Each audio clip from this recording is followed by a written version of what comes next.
recording so we can have this for later. Good afternoon, everybody. Welcome to this afternoon professional development hour that we're going to spend being led by Corey Bucknam, who is one of your visual arts colleagues in Brunswick's school department.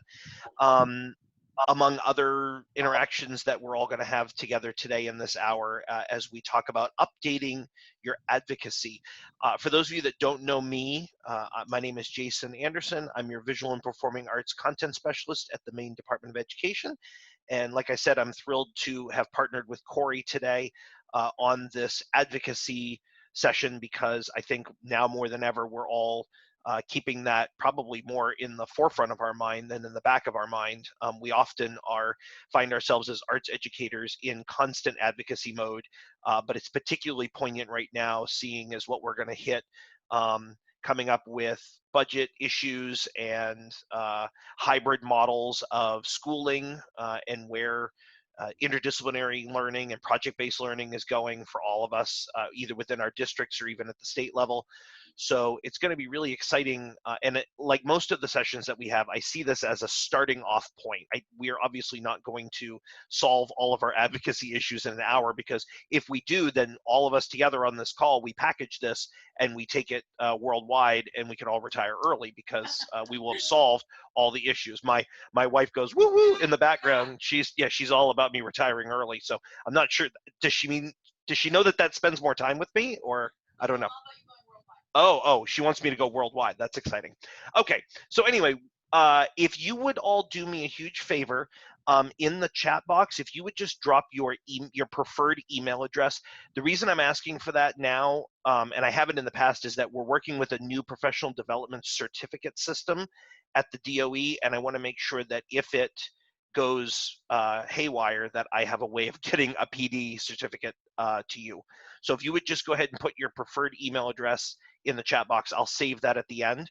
And then throughout the day's presentation, if you have any questions or comments, I would ask, though, if we could not have the conversation go to the chat box, but instead if that could stay in the bigger group. But if you have relevant input or questions or whatever throughout the session and you don't want to interrupt anybody, feel free to drop those in the chat box, and then I'm going to keep an eye on those during Corey's presentation and other people's feedback, and then we can get to questions as we can, and hopefully we'll have a chance maybe at the end of the session to have a little bit of an open forum and have people react to the situation that they're in, and maybe give some advice or feedback to others. So without further ado, I'm going to turn it over to Corey. Hi, everybody. I'm actually glad that Jason asked you to put your email addresses in the chat box, because the presentation that I made has a lot of links to resources. And hopefully if I share it with Jason, he can share the whole slideshow presentation with you, and you can get those links from there. So let me get started. And while Corey's switching over her screen, we're recording this presentation and it will be up on the Department of Education's YouTube channel later. So if you have any colleagues that wanted to be here with us today but they couldn't, I'll make sure that I let you know how to get to that video as well at the end of the presentation.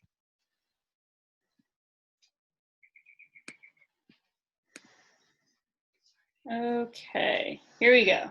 Can you all see my screen? Big blue screen says updating your advocacy. Okay, good, we're all in the same place.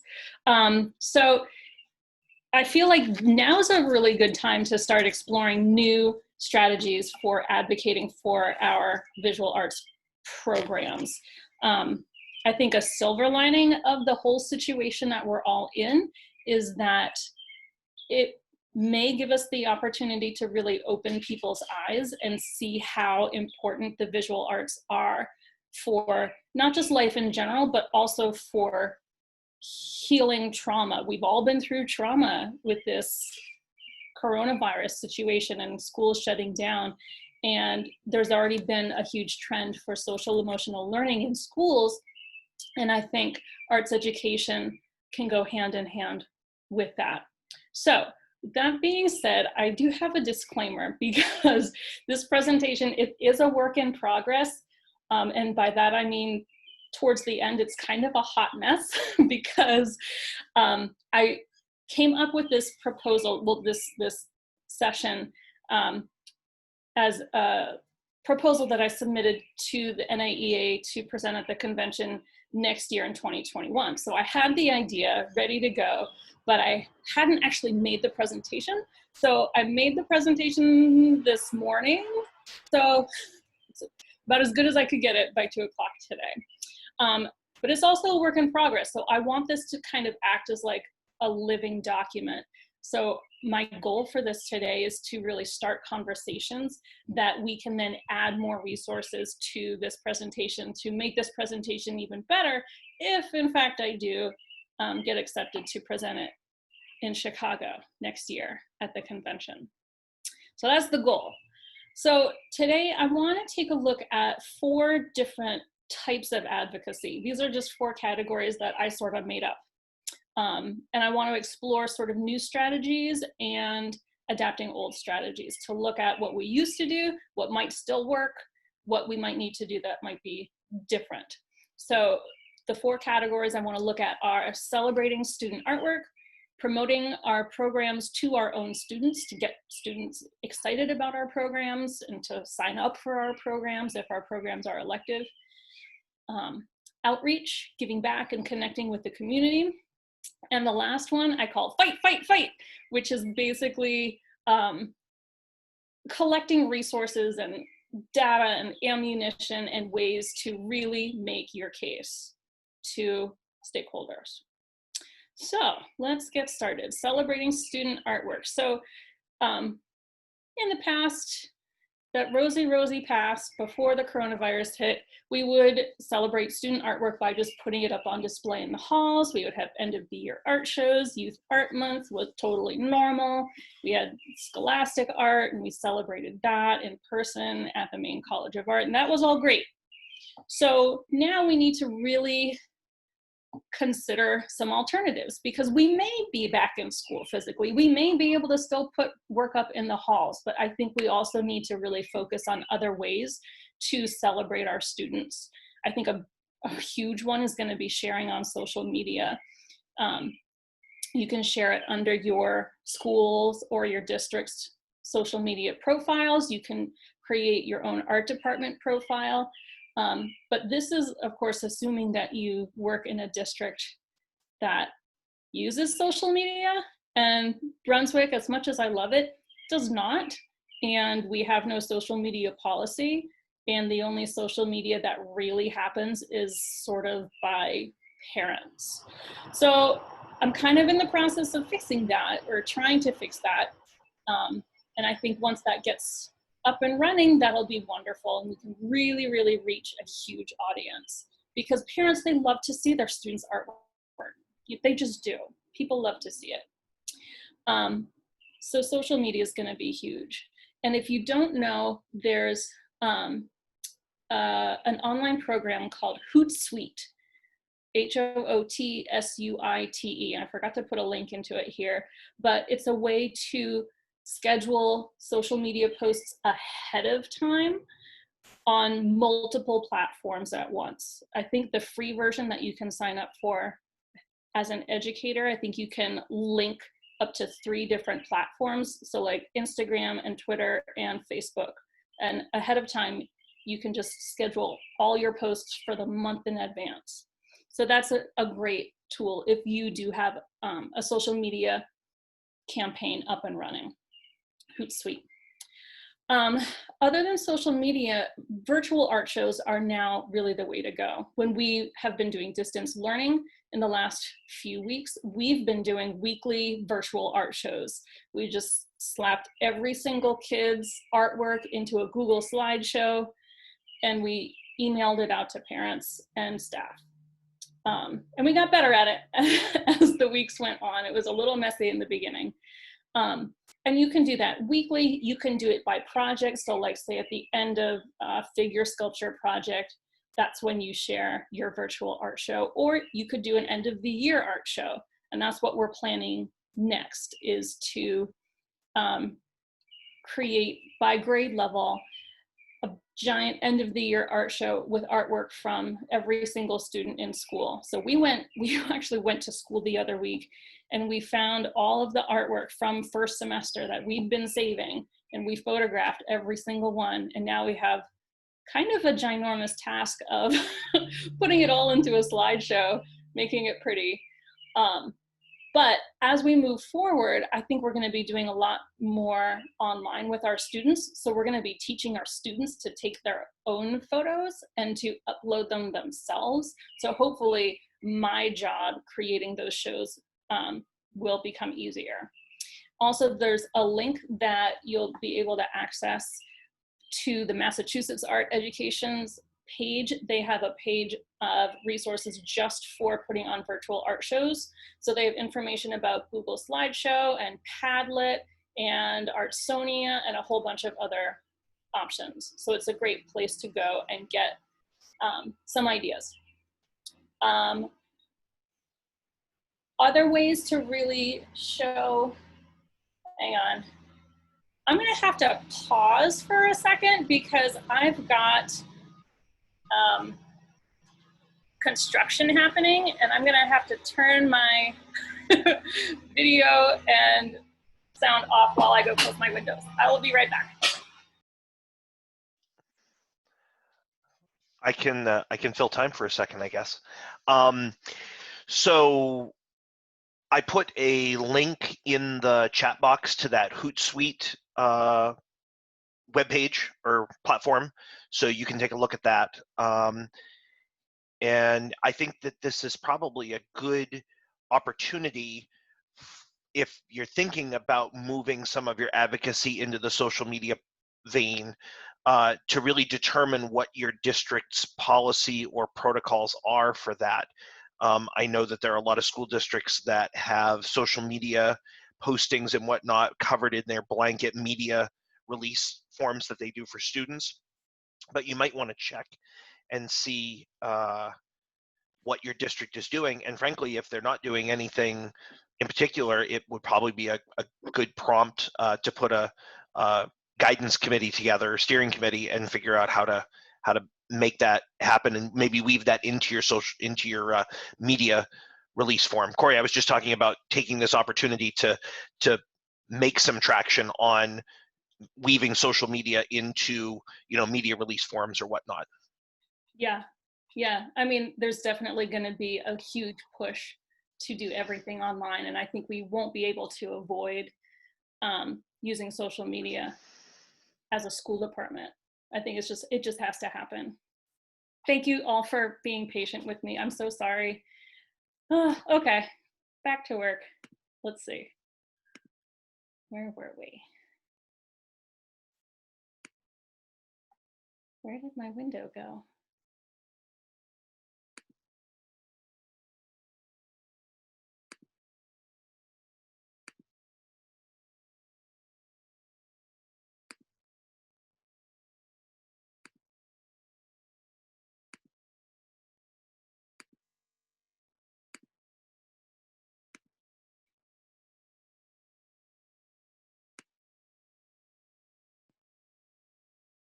So are you all seeing my desktop right now?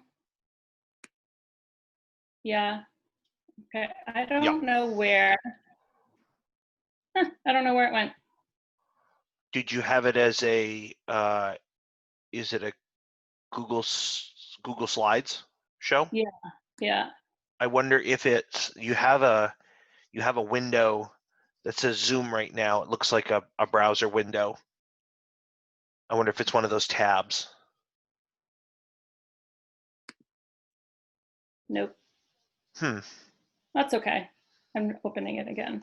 Okay. Sorry, everyone. It's all right. Joys of technology. It's great when it works, right? Yeah. Stupid construction. Okay, here we go. Where were we? We were here. Perfect. Yeah. Okay, so other than social media, ways that we can really get our artwork out there are really trying to insert ourselves onto our school's website. or our district's website and actually have artwork on there, maybe as backgrounds, maybe as an ongoing slideshow, maybe as a little constant link to the latest art show, virtual art show that you have. And also something that we've been doing throughout the shutdown is we've been emailing our virtual shows to all of our staff, because they have only been seeing what their students are doing for them. They haven't been able to see any work that they've been doing in other classes. And we've gotten really, really good feedback from our faculty that they really enjoy seeing the students' artwork every week to feel like they still have a connection with the kids. So next, talking about promoting programs to our students themselves. So in the past, what we've done, at least at the junior high, is in the spring before the 8th graders sign up for high school classes, is in class one day, we would show them a slideshow of what the high school class options are and talk about that a little bit in person. Luckily, we were able to do that before we left school this year, but in the future, what we might need to do is create a video or something more engaging that can be shared with students and parents, either through Google Classroom, which is the platform that our school is using, or through social media. And it would be great to have those videos made by, high school art students themselves, talking about what the art program is like, talking about what classes you need to start with as prerequisites, showing some examples of where you can go if you take these. Like we just need to sell our programs, and I think we need to create media that can be shared on social media and online to do so. Something interesting that happened just last week was I hopped on a Google Meet session with a bunch of 5th graders who are going to be coming up to the junior high next year. And we were just talking about general, like 6th grade stuff, like what it's like, how much homework there is, practice how to open a combination lock for your locker, all that good stuff. But it ended up being, because of what the kids were asking, we ended up talking about what the art program is like and what art classes are like, and art club and gifted and talented art. And that might be an interesting thing to do for elementary schools as well. Either meet with them virtually or create a slideshow or an iMovie or some sort of video presentation to send to the 5th graders so they know what to expect to really sell our program at the middle school. And maybe we could include some students as speakers. So like we interview students to see what they think about our programs. So outreach, giving back, and connecting with the community. This gets a little bit trickier because a lot of this relates to our fundraising, which is pretty important, and it's probably going to be even more important in the future, because in the past we were able to have art club at school. We were able to have in-person fundraisers like family art night. We've been doing great in the last couple of years with paint nights and paint your own pottery nights. Like we make crazy money from those. We've been going on field trips to local arts organizations and other businesses in town. At the elementary school, we have a great artist in residence program, Arts Are Elementary. They've been doing that for 40 years now, bringing artists into the classroom to work with the students. And I know that there's been a lot of schools that have done empty bowls projects to really give back to the community. A lot of those can't be done the way they used to be done. So now we have to come up with new ways to do them or new things to do. During the shutdown, we had a virtual art club. We actually made a Google Classroom for our art club students. Anyone could join. We opened up the restrictions so that students themselves could post and comment, and they shared artwork that they were making, and they commented back and forth, and we monitored it, because we were a little worried there would be some inappropriate conversations, but it was actually great. It was fine. There was nothing that we needed to worry about. And we had, I think we had about 73 kids join. So that was pretty awesome. because our art club is really pretty strong and pretty popular, and it was really nice to see that translate fairly well into a Google Classroom, an online situation. We've also switched from doing in-person paint nights to virtual paint nights, which has been a riot.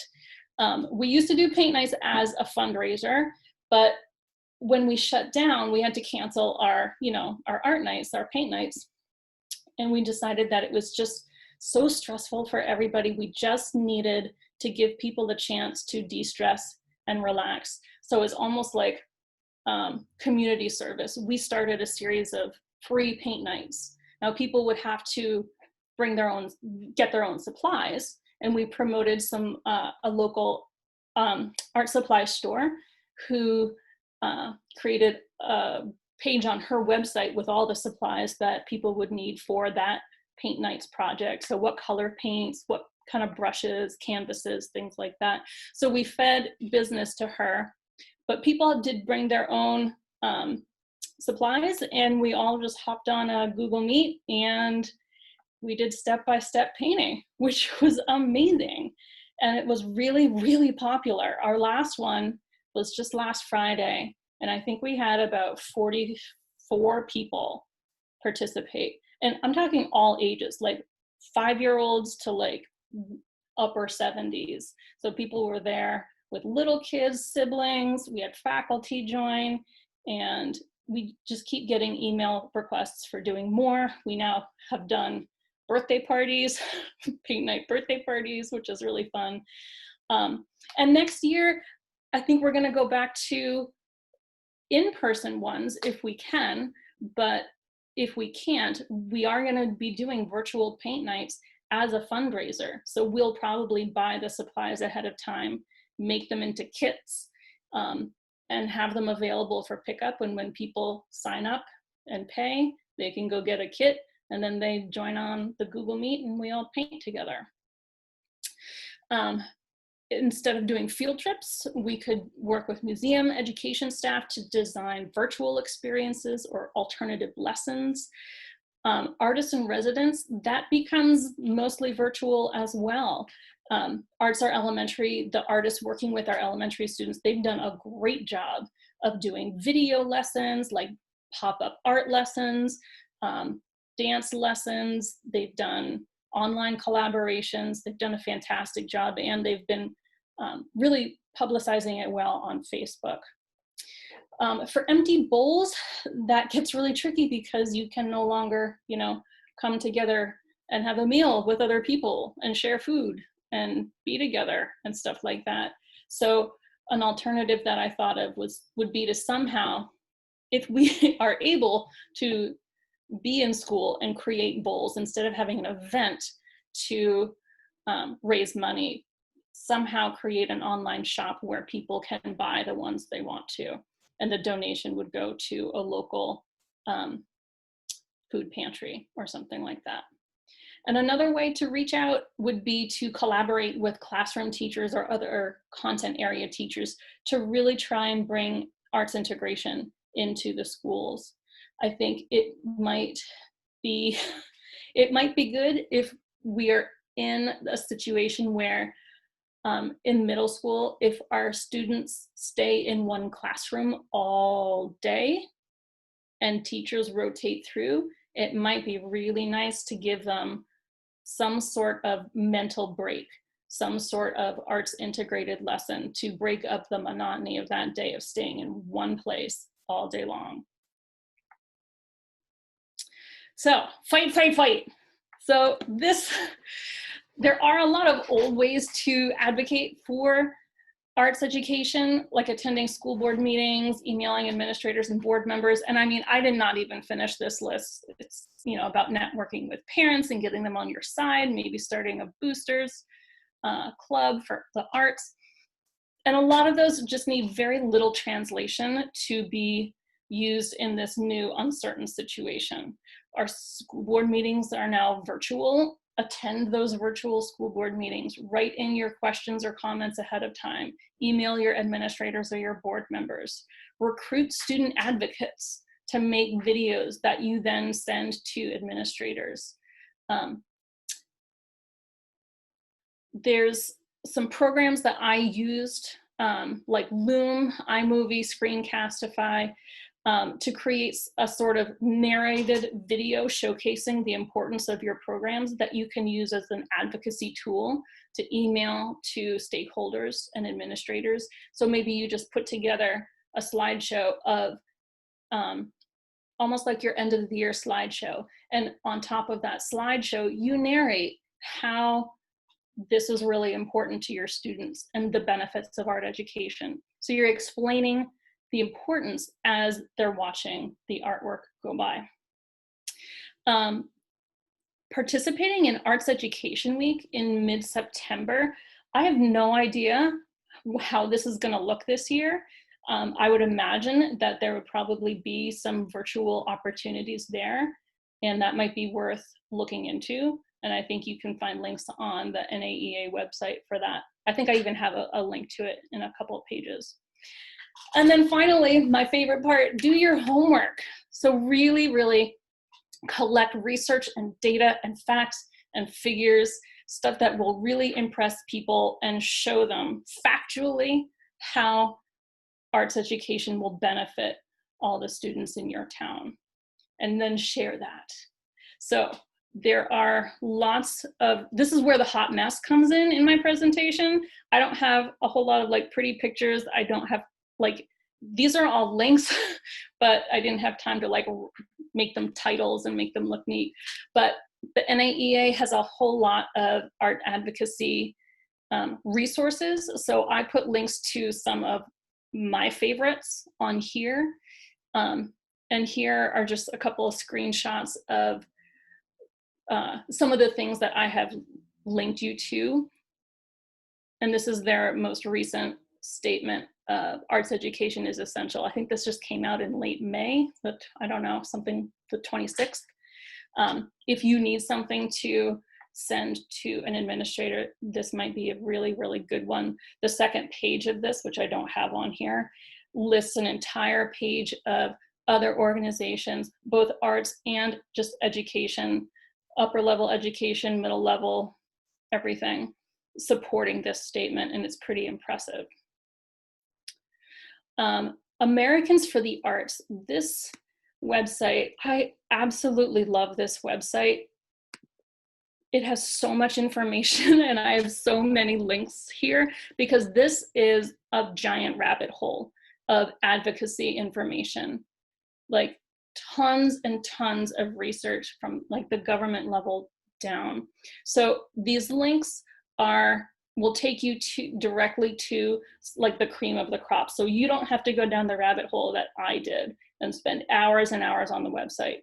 I mean, you can if you want to. There's amazing stuff on there, but these will take you directly to some of my favorites. And really look for these. These 5 are amazing. They're PDFs, easily downloadable, filled with like infographics and data and clear-cut research and information, easily digestible, that you can easily screenshot and put into a slideshow and send it, you know, wherever you need to. It's really pretty incredible. Things like this. This is exactly where I got these. On the left, a really clear visual showing how involvement in the arts keeps kids in school.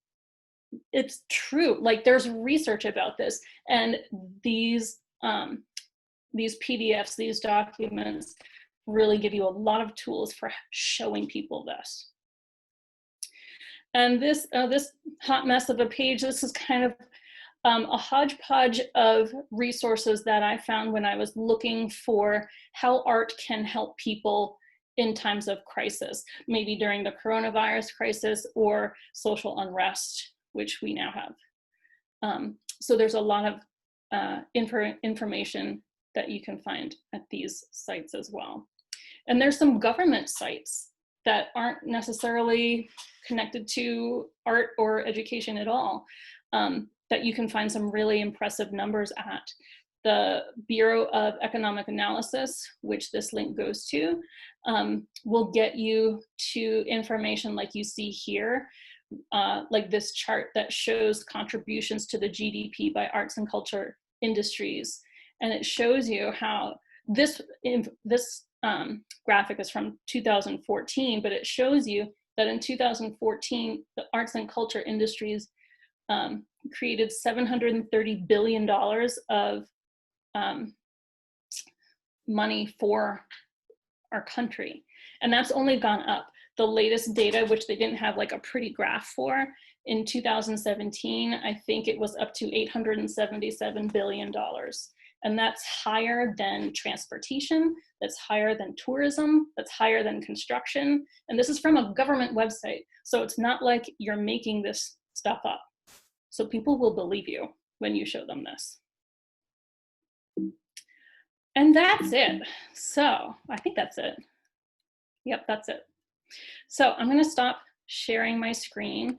But Jason will share this slideshow with you, so you have all of those crazy ass links that will give you pages with really, really helpful information. Awesome. Yeah. Very cool. Thanks, Corey, for that great overview. I think it gives people a lot of different things to think about. I want to go back to one thing that you were talking about the virtual museum visits and working with museums on that.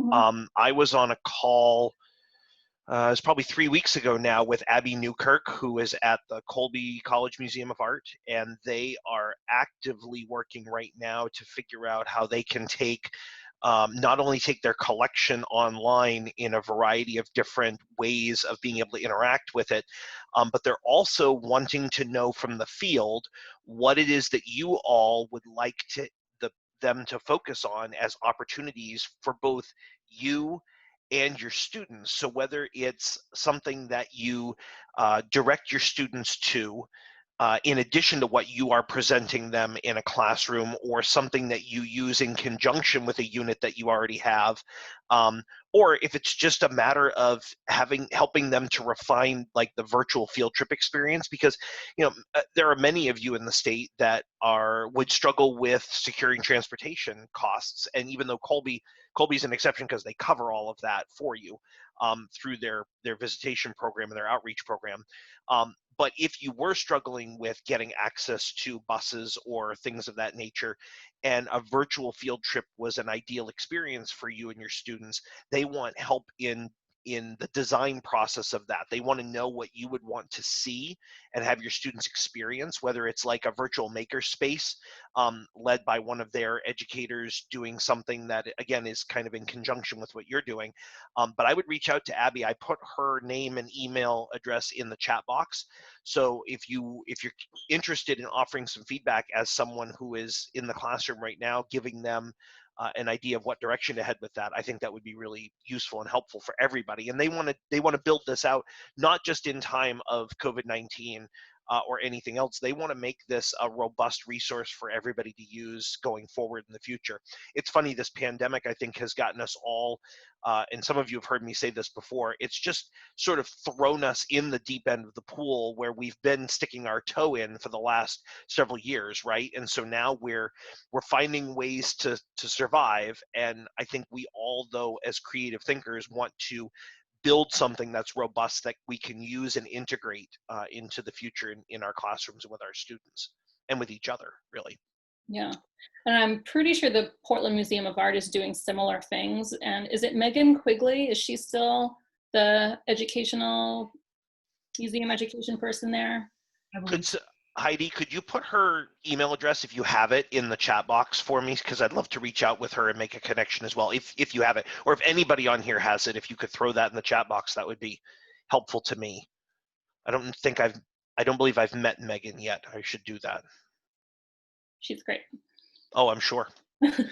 I haven't met any visual arts people yet that aren't great. So I'm thrilled to have met and work with all of you. Corey, question. Yeah. You said that when you started doing the virtual paint nights, you ended up having a variety of people of all different age brackets and community members and whatnot. I'm wondering if you go back to a live type event. I wonder if by hooking people with this virtual thing, I wonder if this is a great way for you to strengthen the bond that your department has, and your art, and you as an arts educator with the community. I wonder if they would come to an actual real live paint night versus just having it be mostly your students. Do you know what I mean? Yeah. Like, Yeah. if it's a wider demographic, is this something that has piqued their interest enough that when you can go back to having live events, will they come through the door? What's your impression? What do you think? I'm 100% certain that they will. I mean, even before now, when we had in-person paint nights and paint your own pottery nights, it's always been multi-generational. Like, our students came and they brought their, 10-year-old sister with them, or their, second grade brother. They brought their grandparents, and it really has been a wonderful way for like multiple generations to come together. So I see that just continuing even more. And we really, we try to pick things that are at least somewhat accessible to the younger crowd. Sometimes they come out really, really interesting, but they love it still. I mean, Sure. who doesn't love, painting a bright, giant flower? Everybody loves it. Absolutely. Yeah. Does anybody have any questions? I was going or to say, we can open it up to the chime floor. in? Yeah, if anyone has Yeah. any questions for Corey, or if you have a unique situation. I see Valerie wants to chime in. So I doubt we'll talk over each other. So go ahead, Val. Yeah. Hear me? Now we can. Yeah. Do I have to hold it down? Okay. Can you hear me now? Yes. All right. So I just was wondering, with these virtual paint nights, if it's possible for us to eavesdrop on like one or two, and then to influence us in like seeing how we might do it on our own. Is that a possibility? Well, I would, but we just had our last one last Mm. week. We did it on like the last like real day of school, and like everyone's checked out now. But otherwise I would. I mean, if we do them again, yeah, send me your email and I'll send you the link. And we could also revisit, Corey, the idea of doing a break-off session of this, where you could talk people through what the thought process was. Or we could just have a paint night. Oh, we could just have a paint night, exactly, and then everybody can just experience it. And yeah, absolutely. Yeah, I mean, Yep. why not? Yep, absolutely. Definitely something to think about. Anybody have any particulars to their own situation? They're struggling with ideas. They're worried about their program, or you've had some outstanding successes that you want to share. Other alternatives, other pathways.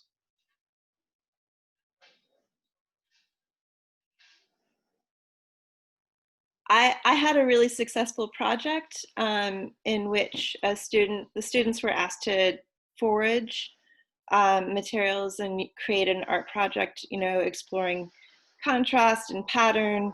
And I had a couple of them that their parents were intrigued in watching them and got involved as well. So maybe like finding ways to like offer projects that could involve the parents as well, the whole family.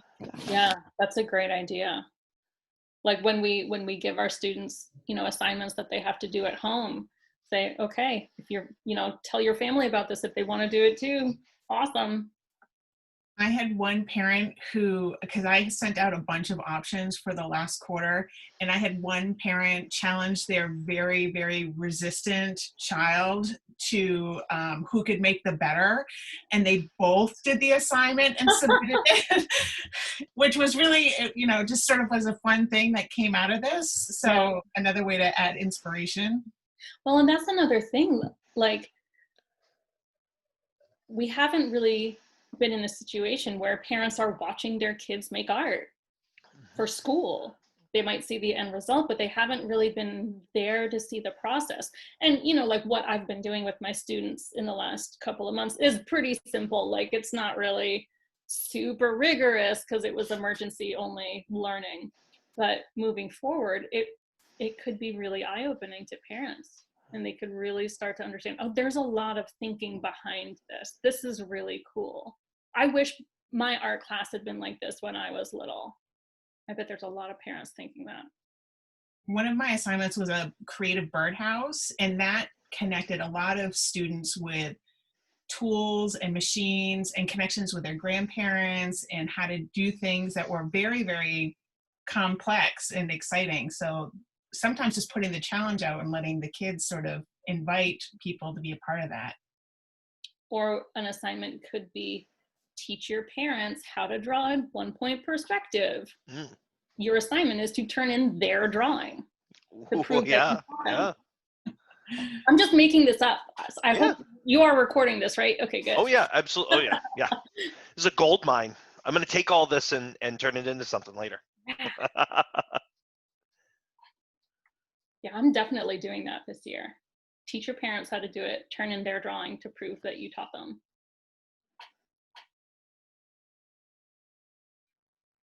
Is anyone else doing like a big giant end of the year art show?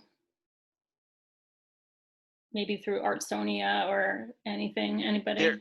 There are, I don't know if it's anybody on this call, but I have received links emailed to me of your colleagues from around the state, like Heather White out on Vinyl Haven. She did a big, she did a big presentation. And is Gail on this call? I don't see Gail. You have some other colleagues that have done some really cool work out there as well. But share and share alike. Send it to me, because the DOE, we're always looking to put that through our social media lens and send those out so that the public can see all the great work that you're doing with students. Yeah, definitely. I'll do that. Yeah. I'm just curious, how many of you use social media for your art classes? Anybody? No? I will be. I know. Yeah, I'm taking a class this summer called Teaching K-12 Art Online, which is through the Art of Education University. It's just like a 1-credit class. I think it's only 3 weeks long, I'm not sure. But I'm really hoping to learn a lot, because I think we're all gonna have to learn a lot fast. Something cool to consider too about engaging with social media, because I think we get hung up, well, I know that school leaders get hung up on the safety and security issues that are around that, and that's obviously totally reasonable and important to keep those in mind first and foremost. But social media gives you, especially like Instagram, if you can figure out which artists are out there that are making art now that are on Instagram, and you can link them to what your program is producing, it's really awesome the kind of reactions that you can get from those artists and that your students get, and it actually helps to build some relationships. It helps to connect you with living, practicing artists that are out there that may be really cool to engage with your students. So if you decide to do something I'm showing my complete naivete of visual art, living visual artists out there, but pick somebody that's alive today and you want to do something in their style, or you want to do something in the manner that they do it. If you have an Instagram account and you can link them in through that, and you can figure out how to either follow them or get them to follow you, it opens up a door to really have them interact with your students. And that can just be a unique, once in a lifetime opportunity for your students to be able to get a critique or get feedback or get encouragement from a living artist. It's another great use of leveraging social media to connect with these other artists.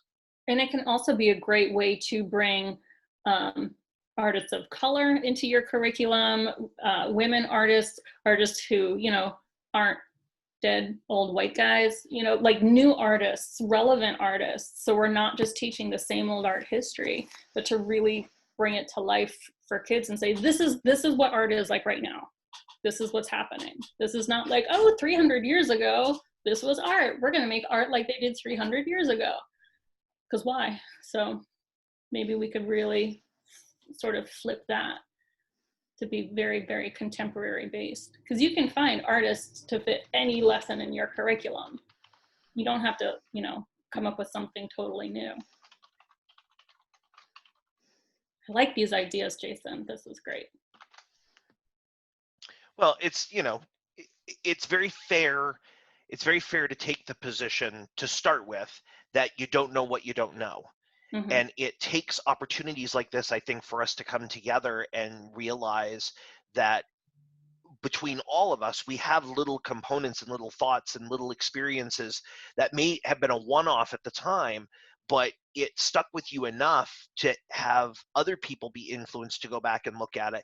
And before you know it, we've designed our own, you know, main visual arts education Instagram network, where if you're able to get that going, and frankly, ask any of your students to help you with Instagram, because they'll be able to do it. They won't be able to teach you how to do it. I tried to have a student teach me last year how to do that, and it was not very successful because he just knew how to do it. He didn't really know how to teach me how to do it. So, but I encourage you to go and play around with some of that a little bit, and again, get with your school leaders about what the stance is, the policies are around social media, and see if you can sell them on some of these positives, because I think it's, like Corey said, it's a way of the future, but it's been a way of life for us for a while now.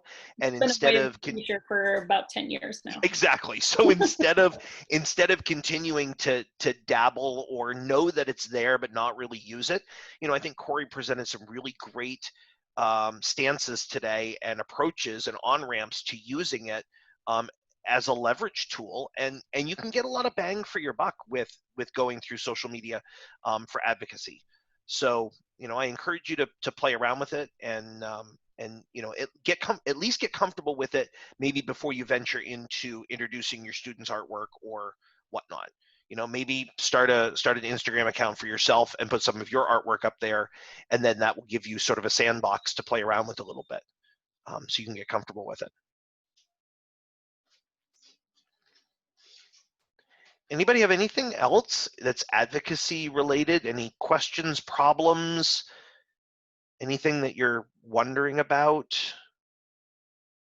Is anyone here worried about the future of their program?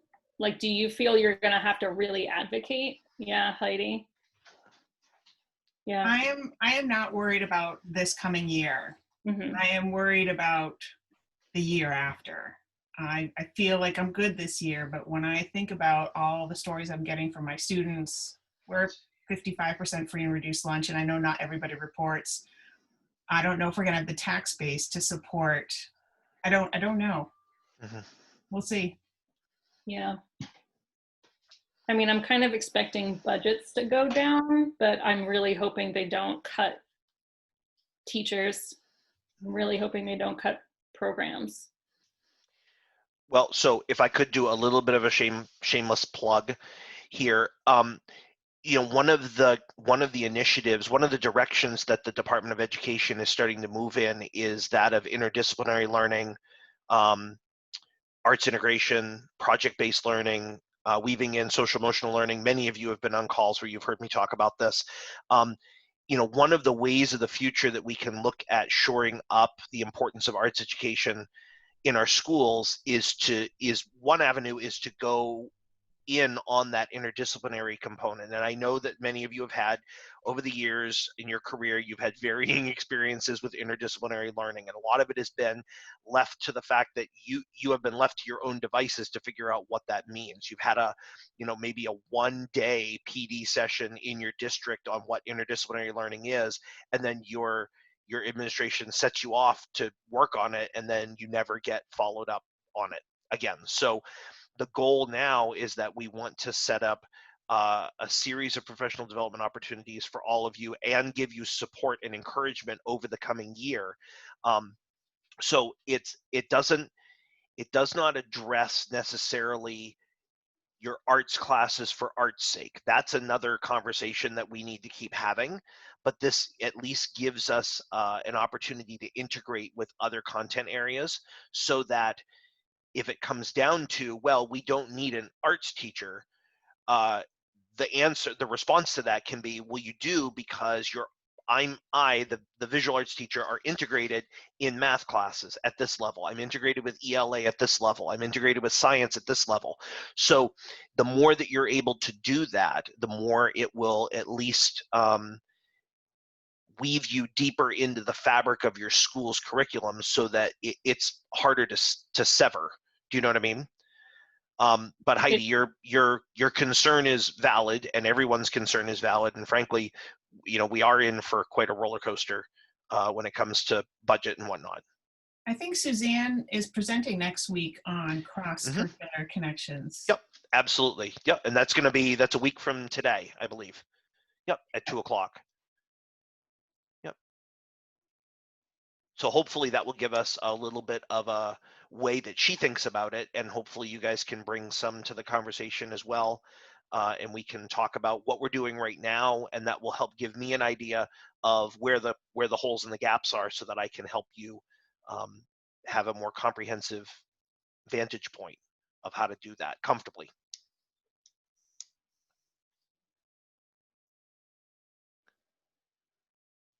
How about everybody else? Your brains are done for a Thursday afternoon? Is that about where we're at? I see some smiles and some waving a little bit. Okay, that's fair.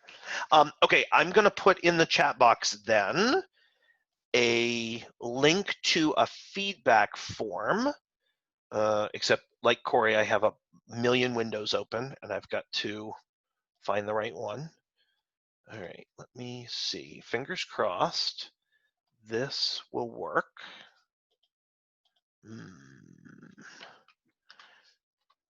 Okay, so the link I put in the chat box, if you click on that link, it should open up a new tab in your browser. It's a feedback form for this PD session. And then as soon as you answer the questions and submit the form, you'll be given a response message, and it should have another link in the response message. If you click on that link, all you then have to do is print the PD certificate and put your name on it. It's all been pre-populated, in theory, fingers crossed.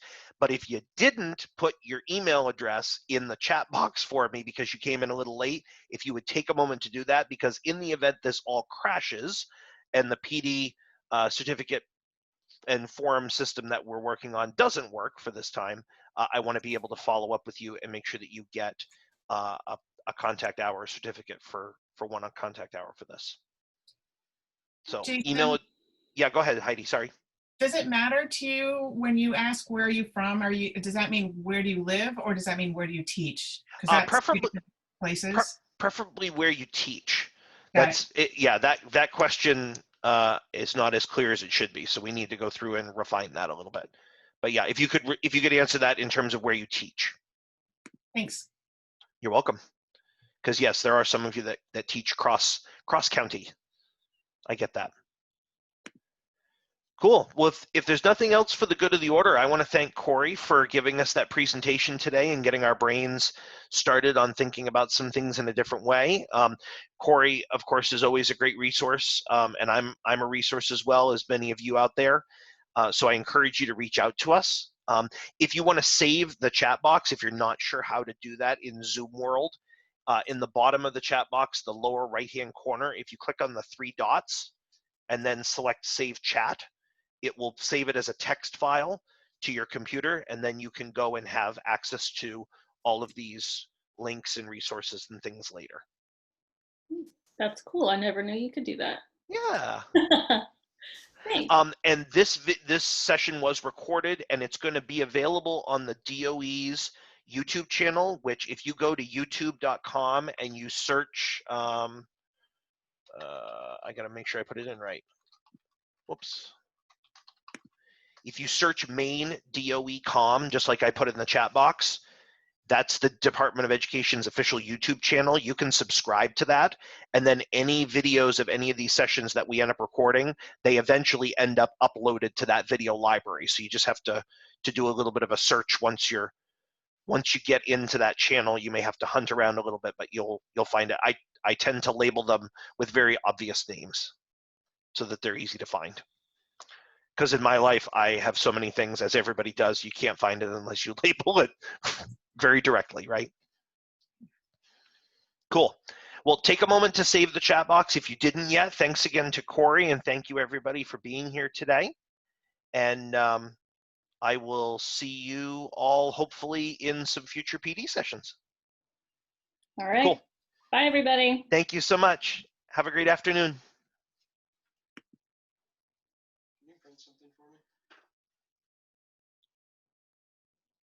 So Jason, since I was able to save that chat, I now have everyone's email, so I can email my presentation to people.